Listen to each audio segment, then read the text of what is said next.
shadow integration process. The shadow integration process works in the following way. Here's the first step. Step 1 is choose a shadow to integrate. I usually choose whichever shadow is coming up most strongly in my mind at the time, but you can also choose ones that you notice recurring in your life. The shadow you choose can be any thought pattern or feeling pattern at all that you find disturbing, upsetting, angering, shaming, or depressing. Thoughts connected to fear, anxiety, feelings of inadequacy and worthlessness, insecurity, clinging, aversion, hatred, anger, sadness, depression, apathy, and other such strong emotions work particularly well. You can also use shadow integration to re-own positive aspects of yourself that you have projected onto others and been unable to see in yourself. In any case, just pick a single shadow to integrate, and that's step 1. Step 2 is face the shadow with the method of two-way attention. This is what it involves. Focus and direct your attention to both the shadow feeling itself, for example, shame, the feeling of not being good enough, and the clear space of awareness in which the feeling is arising. So half of your attention is on the feeling, the other half is on the awareness that the feeling is being seen in. Initially, it may be clear that this is your feeling, or it may seem external, like the anger is in another person, not your anger, for instance, the third person perspective in Wilber's 3-2-1. In either case, start by consciously facing the shadow. Notice its qualities, get really curious about it. Notice how it makes you feel. Really try to see and feel it clearly in your mind's eye. If you feel yourself wanting to resist it or distance yourself from the shadow, notice that too. Two-way attention means that part of your attention is on the shadow itself, the first way, and another part is on your mind in which the shadow is appearing, the second way. Face the shadow while noting how it's affecting you, what images and thoughts and feelings are arising along with it. Intuitively, dive into the feeling, feel it out, explore it from all angles, be present with it and aware of the responses it is eliciting in you. So be very intensely aware of the feeling and also aware of how it's affecting your consciousness, affecting your feelings, affecting your thoughts, and bringing up sensations in your body. Step 3 is to now interrogate the shadow, first in it terms and then in you terms. Begin the shadow interrogation process at this point. As I described in the previous 2 articles, the process uses questions to explore the shadow. If you're familiar with Byron Katie's The Word questions, those can be used to inquire into the shadow at this stage as well.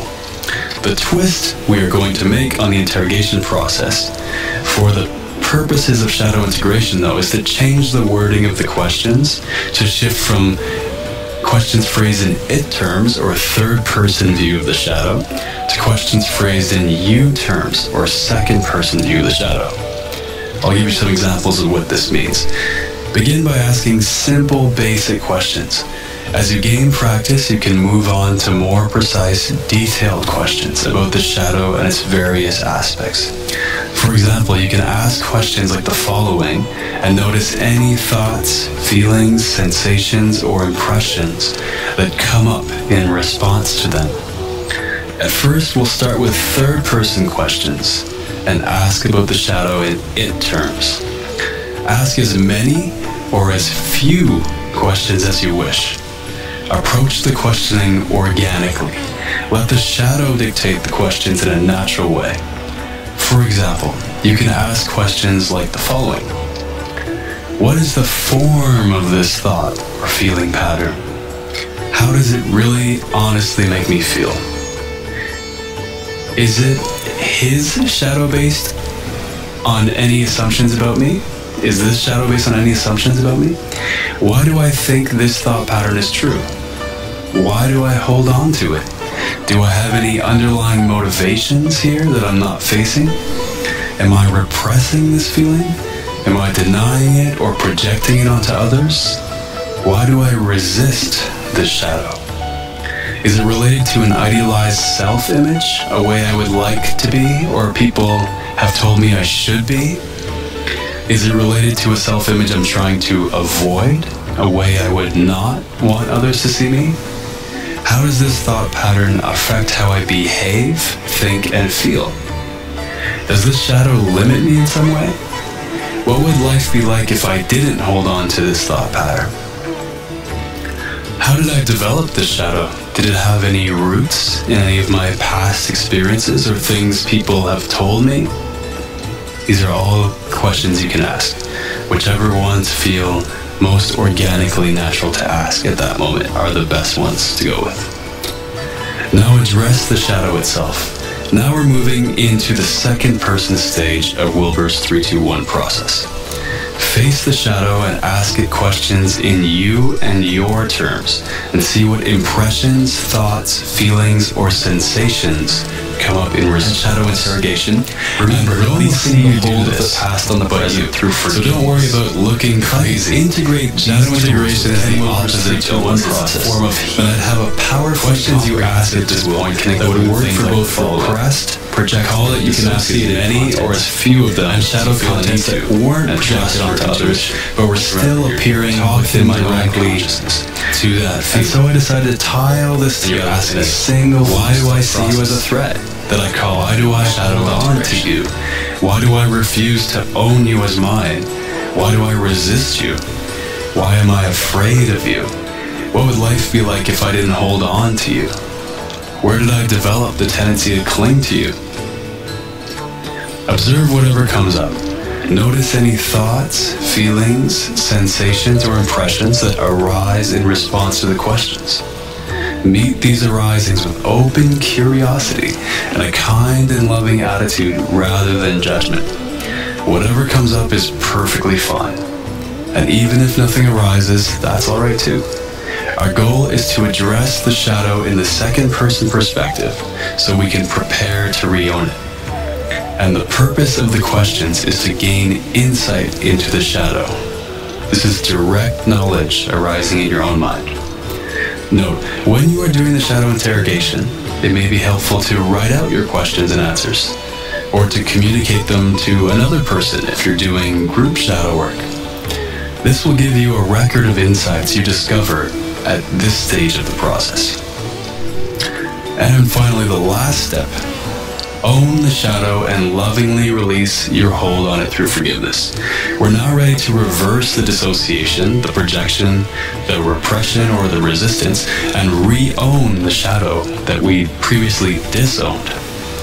Accept it fully as being the reality of what you are living now. As Kelly Sosan Bearer puts it, embody the traits. Use first-person language, I, me, mine. This may feel awkward, and it should. The traits you're taking on are the exact traits that you have been denying in yourself. Use statements like, I'm angry, I'm jealous, or I'm radiant. Whatever you're repressing, take it on, accept it, and embody it. Fill in the blank with whatever qualities you're working with. I am blank. This is truly the integration stage of the shadow integration process. Here you resolve the gap that the resistance created. You see through the apparent duality. You re-own the disowned trait. You accept it and claim it so you can release it. Avoid making the process too abstract. Keep bringing it back to your concrete experience, what you are really feeling, really experiencing. That honesty and authenticity is what is most essential. Finally, lovingly release your hold on the shadow through forgiveness. We now consciously refuse to let the past run our experience in the present. And through forgiveness, we release the past hold on our now. We are ready to let go rather than cling to the shadow and let it keep driving our actions, thoughts, and feelings. We now meet the negatively charged emotions with warmth and self-compassion, the final piece of the shadow integration puzzle. Where there was judgment, we now offer ourselves love. If this feels cheesy, just go with it. It's an important step. The previous steps address the thinking part of the shadow, but this one addresses the feeling part. You've now reached the end of the shadow integration process. You may find that with particularly deep-seated shadows, you may have to go through the process multiple times to really notice a major difference. This is perfectly natural. In any case, by practicing shadow integration, you have made a courageous effort to make the unconscious conscious and achieve a new level of inner wholeness. That takes bravery and inner strength. You are indeed more powerful than you believed yourself to be. You have proven it through action. 6. Shadow integration summary and the value of the process. To summarize, shadow integration involves these 4 steps. Step 1. Choose a shadow to integrate. Step 2. Face it with two-way attention. Part on the shadow, part on your own body, your own thoughts, your own feelings that are coming up in response to it, and the awareness in which all that is happening. Step 3. Interrogate it with first it questions in the third person, then you questions in the second person. Step 4. Own the shadow in first person I language and lovingly release your hold on it through forgiveness. 7. Final words. The beauty and value of this process is its power and versatility. It works for any shadow, no matter how weak or powerful, how insignificant or important. Shadows are cast by our feelings, thoughts, and experiences. They shape our experience. When we resist them, deny them, repress them, and ignore them, we do not escape them. They continue to limit and drive us and make us suffer.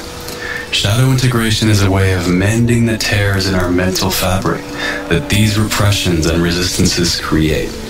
It's a way of recovering our fundamental wholeness by healing the rifts we feel within us.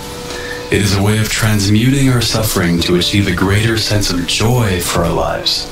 It is, in short, a movement from the painful fragmentation of our inner lives to the wholeness of real, authentic integration. And with integration comes liberation, as we finally become free from the inner prisons we ourselves had made.